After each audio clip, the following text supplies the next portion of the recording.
My daughter-in-law threw my plate on the floor and screamed, "Old shrew, get out of my life," in front of all her friends. On Monday, I handed her a letter.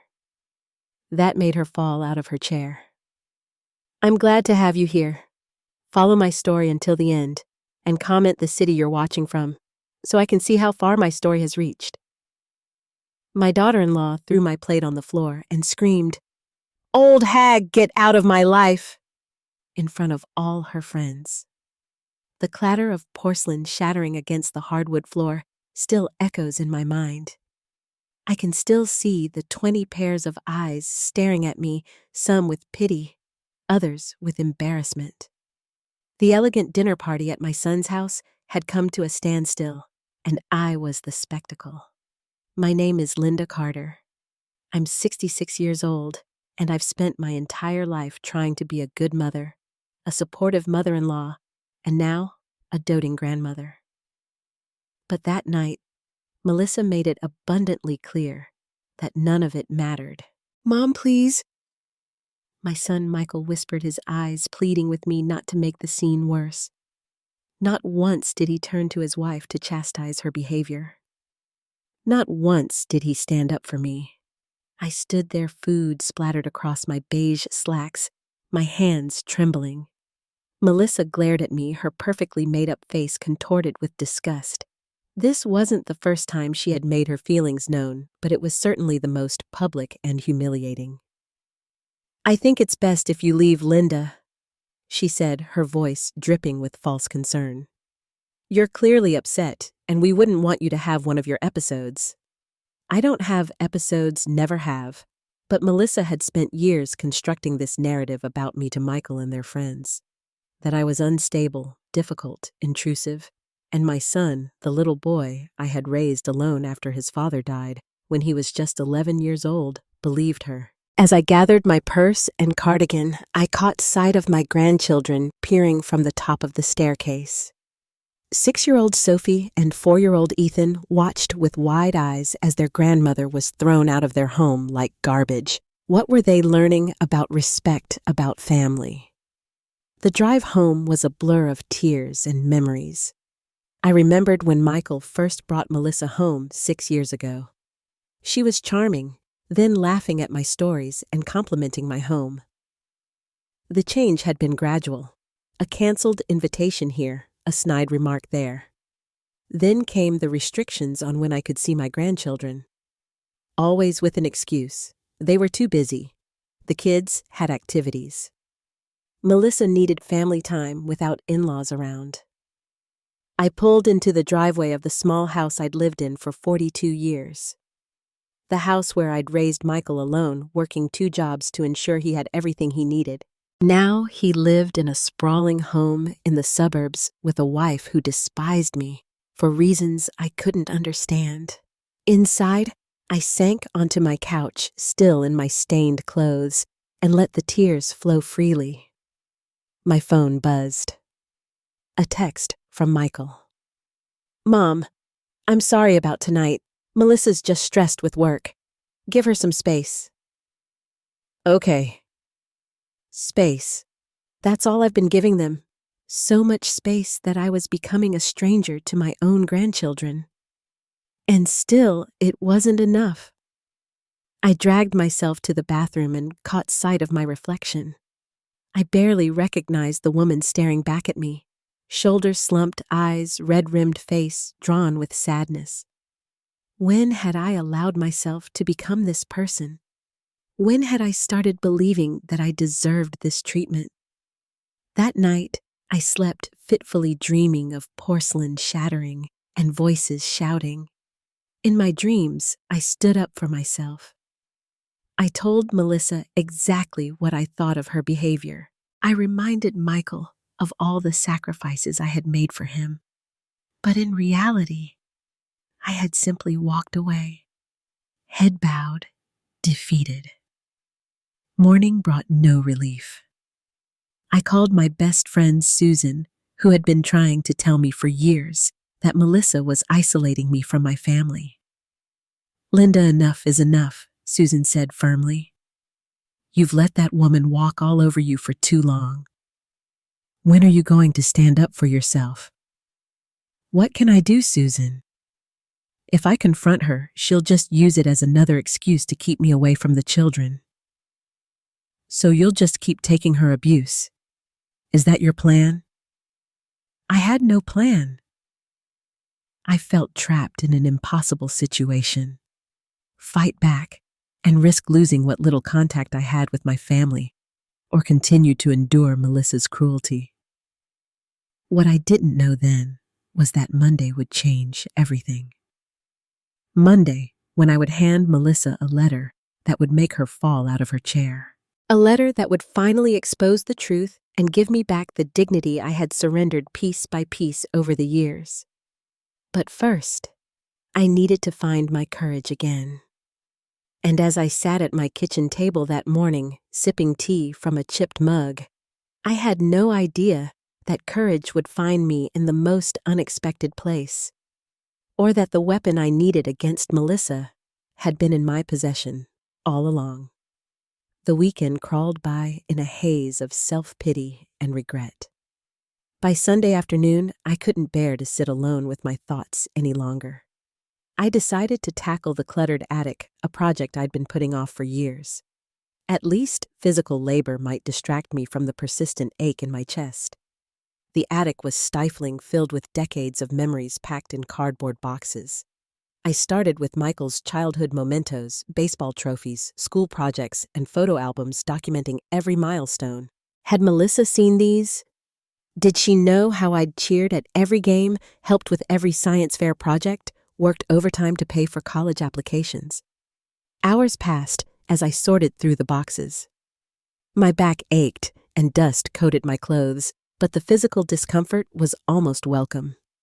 A different kind of pain to focus on. That's when I found the large manila envelope tucked behind an old dresser. Didn't recognize it at first. The envelope was yellowed with age, the flaps sealed with ancient tape. Inside were documents I hadn't thought about in years. The deed to Michael's house. My late husband William had purchased that property as an investment shortly before his sudden heart attack. He'd intended to renovate it for rental income, but never got the chance. After his death, I couldn't bear to sell it. It was one of the last decisions he'd made. Instead, I'd kept up the property taxes and minimal maintenance, letting it sit vacant for years. When Michael and Melissa got married, they'd been saving for a house. I remembered the moment clearly, sitting at this very kitchen table, sliding a key across to my son. "It's yours," I had told him, explaining that his father had bought the property years ago. "Consider it an early inheritance and your wedding present." Michael had been stunned, grateful. Melissa had been ecstatic. What I hadn't mentioned, what hadn't seemed important at the time, was that I had never legally transferred the property to Michael's name. I'd given them the house to live in, but the deed still listed me as the owner. I stared at the paperwork, my heart pounding. According to these documents, I still owned the house where Michael and Melissa lived, the house Melissa had thrown me out of just 2 days ago. I sank onto a dusty trunk, my mind racing. Did they know? Had they ever checked the property records? Given Melissa's reaction to my presence, I doubted she realized she was living in a house that legally belonged to me. As I continued digging through the envelope, I found insurance papers, tax records, and the original purchase agreement. Everything confirmed what I already knew. The house was still mine. I carried the documents downstairs, spreading them across my kitchen table to examine them properly. There had to be a mistake. Surely I wouldn't have forgotten something so significant, but there was no mistake. I had given Michael the key, told him the house was his, but in the fog of grief following William's death, I had never completed the legal transfer. I had simply handed over the keys and let them move in, trusting that we would sort out the paperwork eventually, but we never had. My phone rang, startling me. It was Karen, a neighbor who lived near Michael and Melissa. "Linda, I hope I'm not disturbing you," she said hesitantly. "Not at all. Is everything okay?" She paused. "I wanted to check on you after what happened at the dinner party. Word gets around, you know." I closed my eyes, humiliation washing over me anew. I'm fine, Karen. Thank you for asking. There's something else, she said, her voice dropping. I'm not one to spread gossip, but I thought you should know. I've seen Melissa with someone several times now. My grip tightened on the phone. What do you mean, a man, not Michael? They meet at the cafe on Oakwood Avenue. They seem very close. Yesterday I saw them in his car. They were kissing Linda. The room seemed to tilt.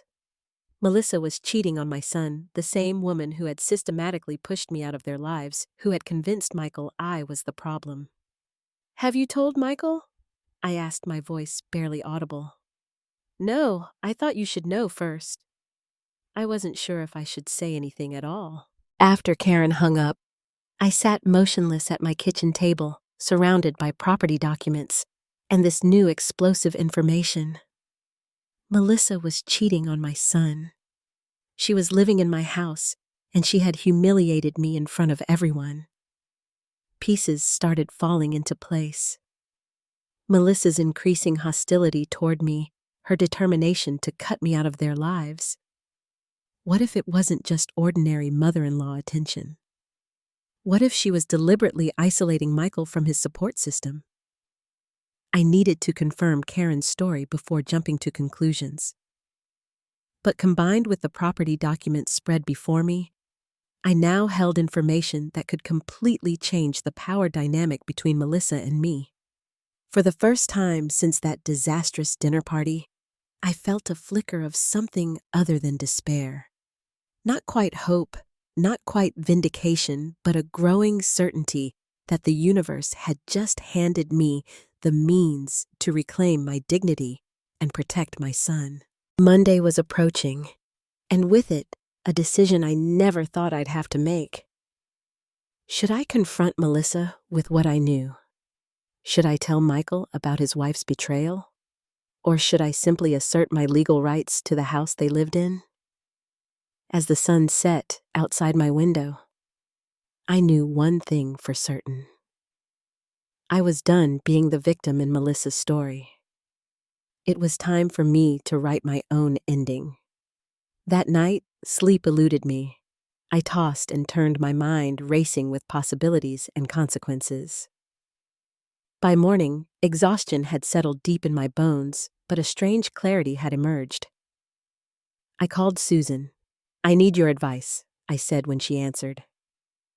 Can you come over? An hour later, we sat at my kitchen table, the property documents and a pot of strong coffee between us. Susan listened without interruption as I explained everything: the house, Karen's revelation about Melissa's affair, my growing suspicion that Melissa was systematically isolating my son. When I finished, Susan reached across the table and squeezed my hand. I've been waiting 6 years for you to see what that woman really is. I should have listened to you sooner, I admitted. The question is, what are you going to do now? Susan asked, tapping the property deed. You have options, Linda. Real power. Did I? The thought was so foreign after years of yielding to Melissa's hostility, stepping back to keep the peace, making myself smaller to accommodate her demands. I could tell Michael about the affair, I said quietly. Susan frowned. And what if he doesn't believe you? Melissa's had years to poison him against you. He might think you're making it up out of spite. She was right. Melissa had skillfully positioned me as the jealous, clingy mother who couldn't let go. Any accusation from me would be filtered through that lens. Or, Susan continued, you could use the house legally. You could evict them. I recoiled at the thought. I would never do that to Michael or my grandchildren. Of course not. But Melissa doesn't know that. I stared at my oldest friend, seeing the strategic mind that had made her a formidable business owner before retirement. You think I should threaten her? I think you should let her know that you know about everything, the affair, the house. Let her realize that the power dynamic has shifted. Susan's eyes gleamed. Watch her squirm for a change. The idea was tempting, so tempting that it frightened me. Was I really considering such calculated retaliation? But wasn't that precisely what Melissa had been doing to me for years? I don't want revenge, I said finally. I just want to protect my son and my grandchildren, and maybe to get back a little of what she's taken from me. Susan nodded. Then you need evidence of the affair. Something concrete that Michael can't dismiss. And then what? Break my son's heart, destroy his family. Melissa's already doing that, Susan said bluntly. You'd just be opening his eyes to the truth. After Susan left, I sat alone weighing my options. The thought of confronting Melissa made my stomach clench with anxiety. She was younger, more confident, quicker with cutting remarks. But she had also never seen me fight back. I spent the afternoon driving past the cafe on Oakwood Avenue where Karen had seen Melissa with her lover. Fortune favored me. There they were sitting at an outdoor table, their hands intertwined. I parked a safe distance away and used my phone to take pictures. Melissa looked animated, happy, her face lit with an ease I'd never seen when she was with Michael. The man was handsome in a polished way, expensive haircut, designer clothes. They seemed comfortable together, familiar. This was clearly not a new development. I followed at a distance when they left the cafe. They walked to a sleek car parked on a quiet side street. Before getting in, Melissa glanced around furtively, then leaned in for a passionate kiss. I captured it all on my phone, feeling sick but determined. They drove to a small hotel on the outskirts of town, the Lakeside Inn. I didn't follow further. I didn't need to. By evening, I knew what I had to do. Not for revenge, not for satisfaction, but because my son deserved the truth. And because I deserved to reclaim my dignity. I sat at my desk and began to write, the words flowing more easily than I expected. Melissa, I want you to know 3 things. First, the house you live in, the house you threw me out of, legally belongs to me. I never transferred the deed to Michael's name. Enclosed are copies of the relevant documents. Second, I know about your affair. I know about the man you meet at the cafe on Oakwood Avenue, about your trips to the Lakeside Inn. I have photographic evidence also enclosed. Third, I love my son and my grandchildren more than anything in this world. I've stepped back, stayed silent, and endured your cruelty because I feared losing them entirely. That ends now. I don't want to hurt Michael. I don't want to devastate my grandchildren, but I will not allow you to continue destroying our family while living under my roof.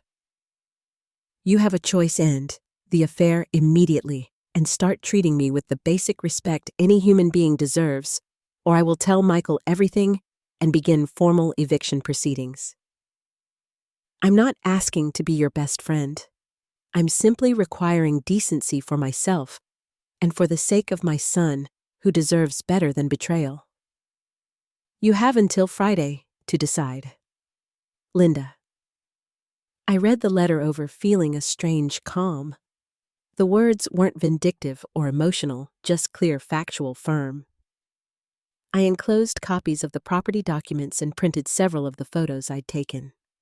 Tomorrow was Monday. Tomorrow, I would hand Melissa this letter that would make her fall out of her chair. Tomorrow, everything would change. For the first time in years, I slept soundly, undisturbed by fears of disapproval or rejection. Whatever happened next, I would face it standing tall. Monday morning dawned bright and clear, a stark contrast to the storm brewing inside me. I dressed carefully, a simple blue dress that Susan always said brought out my eyes.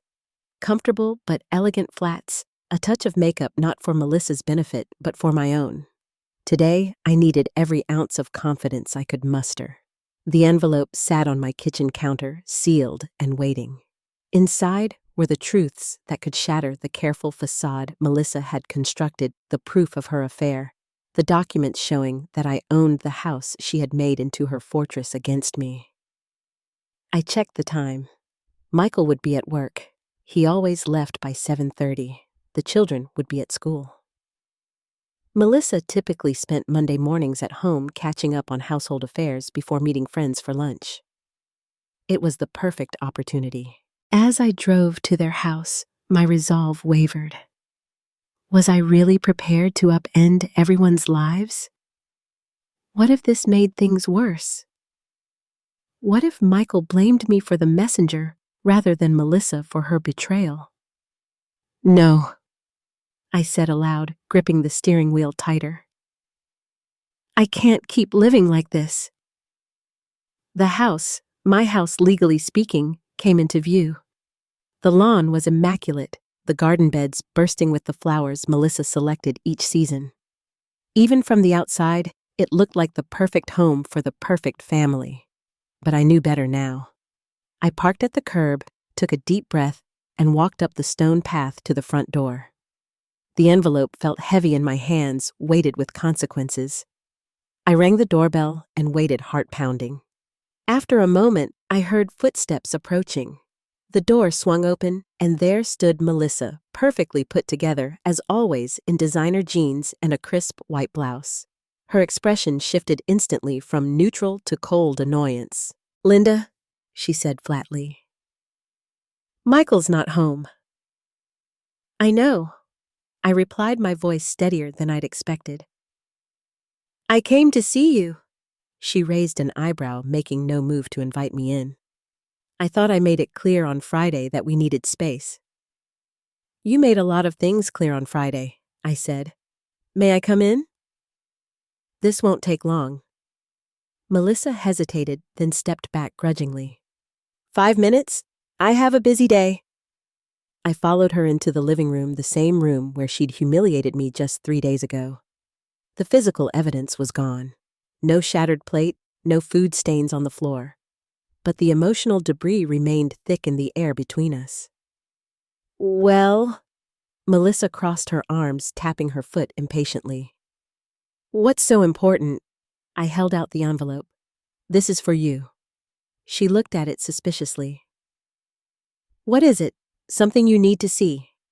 With obvious reluctance, Melissa took the envelope and tore it open. Her eyes scanned the first page of my letter, widening slightly. Then she flipped to the property documents, her fingers tensing around the paper. When she reached the photographs, her face drained of color. She looked up at me, then back at the photos, then at the deed. Her legs seemed to give out as she sank into the nearest chair, the papers clutched in her trembling hands. This is absurd," she stammered, but the panic in her eyes betrayed her. "These photos, they don't show anything, and this paperwork must be outdated. The photos show exactly what they appear to show," I said calmly, "and the property records are current. I checked with the county office yesterday." Melissa's composure cracked further.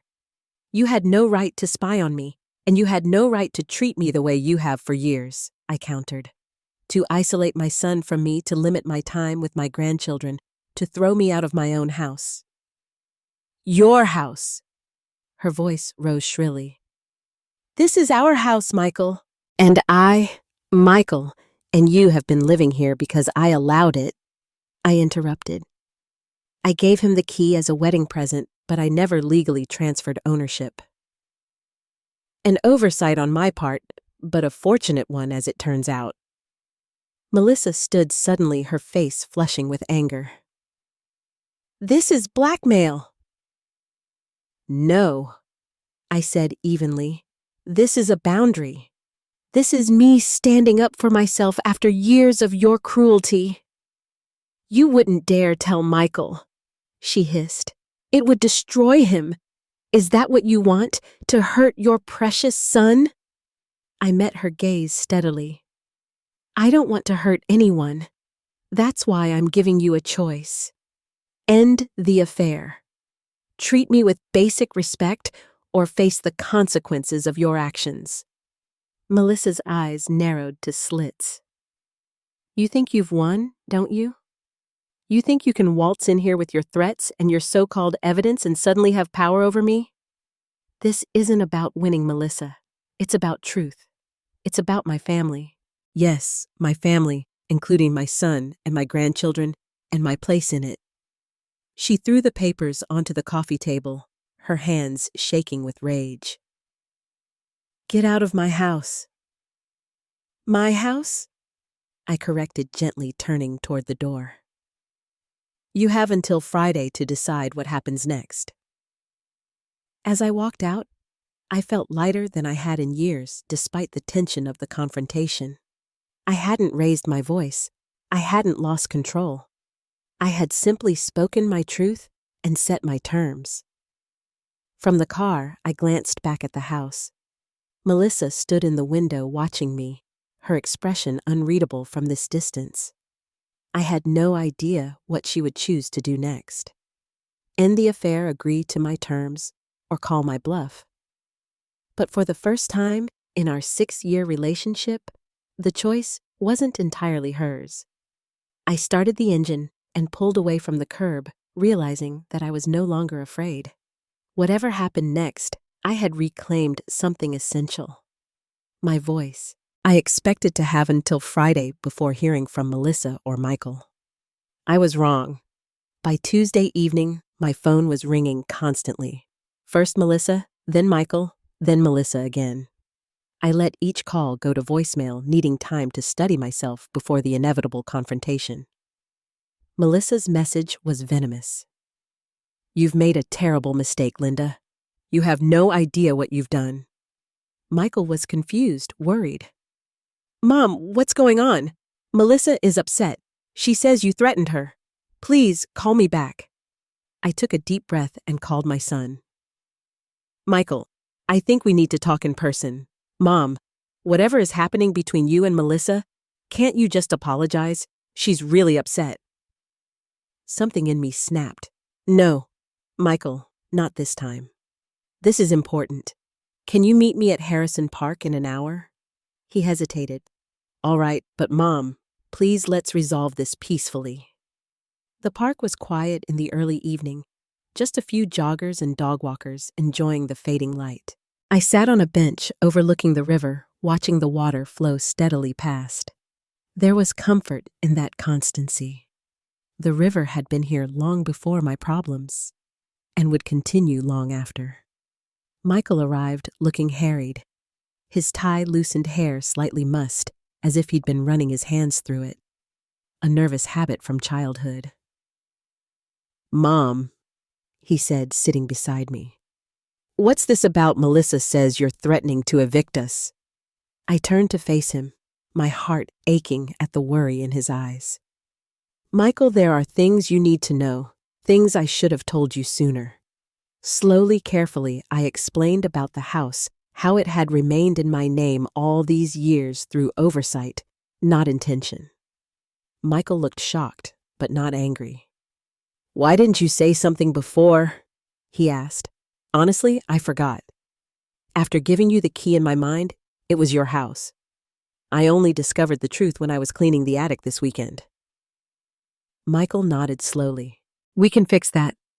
I'll call our lawyer tomorrow and have the deed transferred properly. I took a deep breath. There's more, Michael.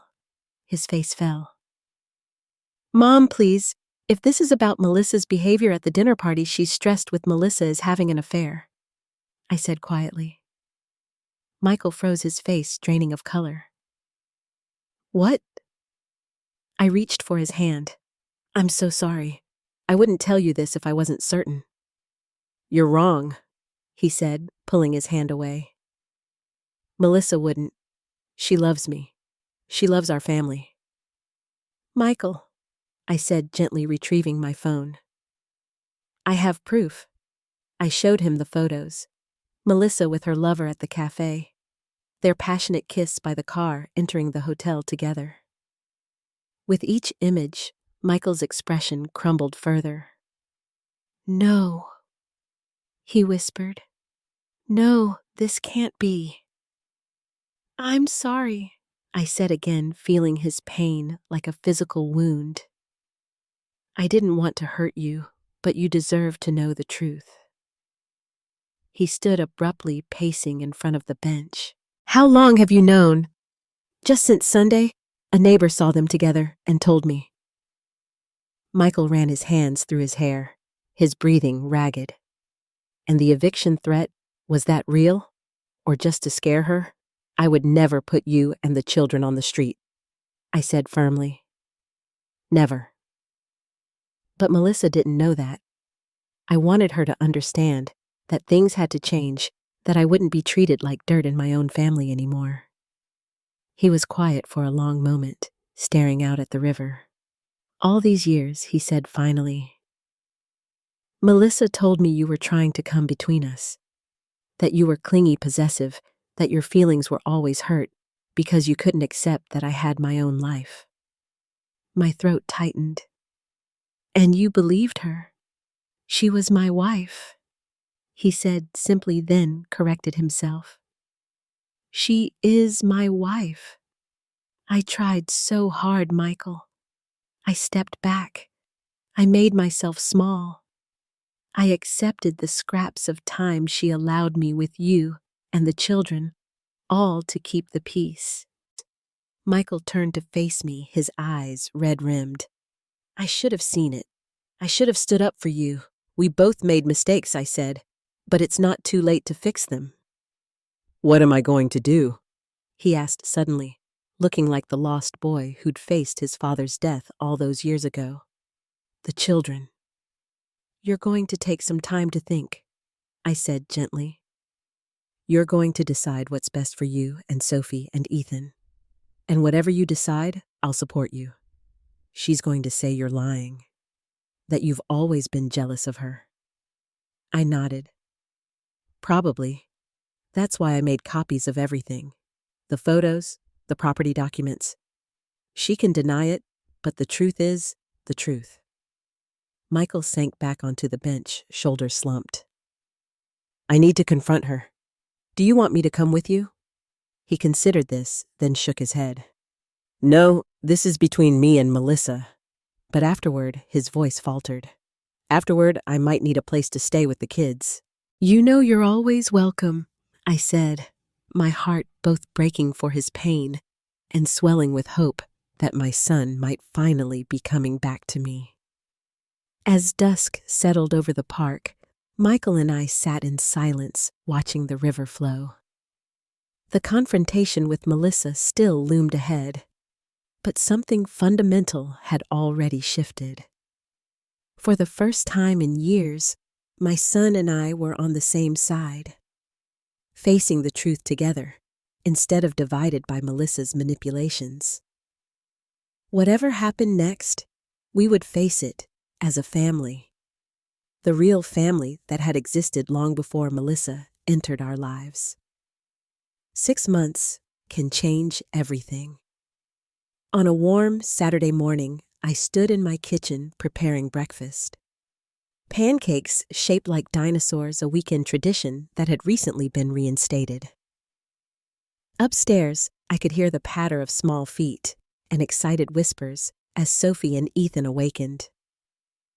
Grammy, is breakfast ready? Sophie called down the stairs, her voice carrying through the house. My house, which now held more love and laughter than it had in decades. Almost ready, sweetheart. Tell your daddy to bring you down. So much had changed since that fateful day when I'd handed Melissa the letter. The confrontation between her and Michael had been explosive, according to my son. Melissa had denied everything at first, then shifted to blame. It was Michael's fault for being emotionally distant, my fault for turning him against her, society's fault for not understanding her needs. But faced with the undeniable evidence of her affair, her defenses had eventually crumbled. The woman who had seemed so invincible, so cruelly confident, had revealed herself to be a house of cards, fragile, insecure, built on lies. Michael and the children had moved in with me the very next day, bringing only what they could carry in. A few hastily packed suitcases, Melissa had been apoplectic, threatening lawsuits, custody battles, even physical violence. But when Michael's lawyer, not mine as I'd insisted this remained primarily between them, had presented the property documents along with the evidence of infidelity, her position had weakened considerably. The divorce proceedings had been difficult, especially for the children. Sophie at 6 understood enough to know that her mother had done something that hurt her father deeply. Ethan at 4 simply couldn't comprehend why his family had shattered overnight. I'd done my best to provide stability during those turbulent months. My small house became a refuge not just for Michael and the children, but for me as well. After years of being pushed to the margins of my family's life, I was suddenly central again, needed again. Michael appeared in the kitchen doorway, a child clinging to each hand. "Good morning, Mom. Something smells amazing." "Dinosaur pancakes," Ethan exclaimed, eyes wide with anticipation. I smiled, flipping a triceratops-shaped pancake onto a waiting plate. "Who wants the first one? Me!" Both children shouted, scrambling onto the chairs I'd placed booster seats on. As I served breakfast, I marveled at how natural this felt. Having my family around my table, starting the day together, building new routines and traditions. It wasn't the future I had envisioned, certainly not one that came without pain, but it was real and precious nonetheless. Michael caught my eye over the children's heads and smiled. A genuine smile that reached his eyes, unlike the strained expressions I'd grown accustomed to during his marriage. "Thanks for everything, Mom. I don't know how we would have gotten through this without you." "That's what family does," I said simply. "We show up for each other." After breakfast, while Michael helped the children get dressed, I checked my email. Among the usual messages was one that made my heart skip. Confirmation that the property transfer was complete. I had officially signed over my house to Michael. It had been my decision made after months of careful thought. The house held too many painful memories for all of us now, tainted by Melissa's betrayal. More importantly, it had become clear that Michael needed a fresh start, a home that was truly his, without Melissa's influence or my history. The sale had closed yesterday. Michael didn't know yet. I'd tell him today, show him the papers making him the sole legal owner.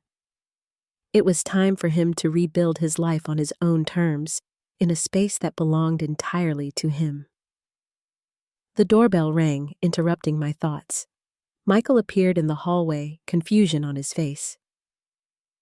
"Are we expecting someone?" I shook my head. "I'll get it."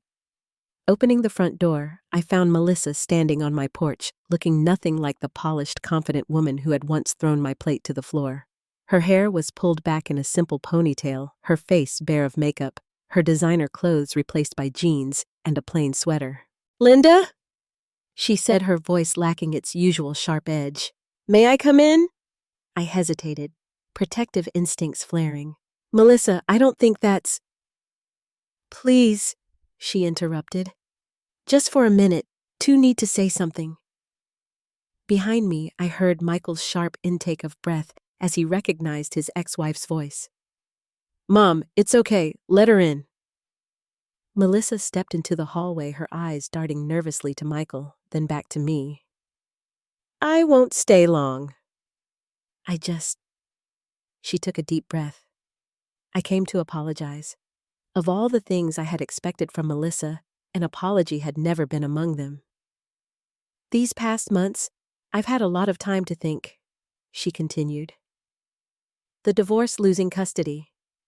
Her voice faltered. "I've been seeing a therapist trying to understand why I did the things I did." Michael crossed his arms. "And I was wrong," Melissa said simply. "I was insecure, jealous of your relationship with your mother. I convinced myself she was trying to control our lives when really, I was the one doing the controlling." She turned to me. "Linda, I treated you terribly. The things I said, the way I isolated you from Michael and the children, there's no excuse. I'm truly sorry." I searched her face for signs of manipulation or hidden agendas, but found only genuine remorse. This wasn't the Melissa I had known. Or perhaps it was a Melissa I had never been allowed to know. "Thank you for saying that," I said carefully. "It means a lot to hear." "The children are upstairs," Michael said. "They're almost ready for the park." "Would you like to see them before we go?" Melissa's eyes filled with tears. "I would very much." As she climbed the stairs to greet her children, Michael turned to me. "Do you think she's sincere?" I considered the question. "Yes, I do. People can change, Michael. Sometimes they just need a wake-up call." Later that day, after Melissa had gone, and the children were napping exhausted from their morning at the park, I showed Michael the property transfer documents. "Mom, I can't accept this." "You can, and you will," I said firmly. "It's time for you and the children to have your own home again. A fresh start." Michael embraced me, his voice thick with emotion. "I don't deserve you." "You deserve everything good, Michael. You always have." That evening, as I sat on my porch watching the sunset, I reflected on the journey of the past 6 months. The pain of that dinner party, the shock of discovering the truth about Melissa, the courage it had taken to write that letter, all of it had led to this moment of peace. I had never wanted revenge. I had only wanted what everyone deserves: respect, love, and a place in my family. In standing up for myself, I had not only reclaimed my dignity, but had also helped my son see the truth he had been blind to for too long. The future was uncertain. Michael and the children would eventually move back into their own home. Melissa would remain part of our lives through the children. Healing would take time for all of us. But as I watched the golden light fade from the sky, I felt a profound gratitude. The plate Melissa had thrown to the floor that night had shattered beyond repair. But my family, my real family, had not. We had pieced ourselves back together, stronger at the broken places, ready to begin again. Now I'm curious about you who listened to my story. What would you do if you were in my place? Have you ever been through something similar? Comment below. And meanwhile, I'm leaving on the final screen 2 other stories that are channel favorites, and they will definitely surprise you.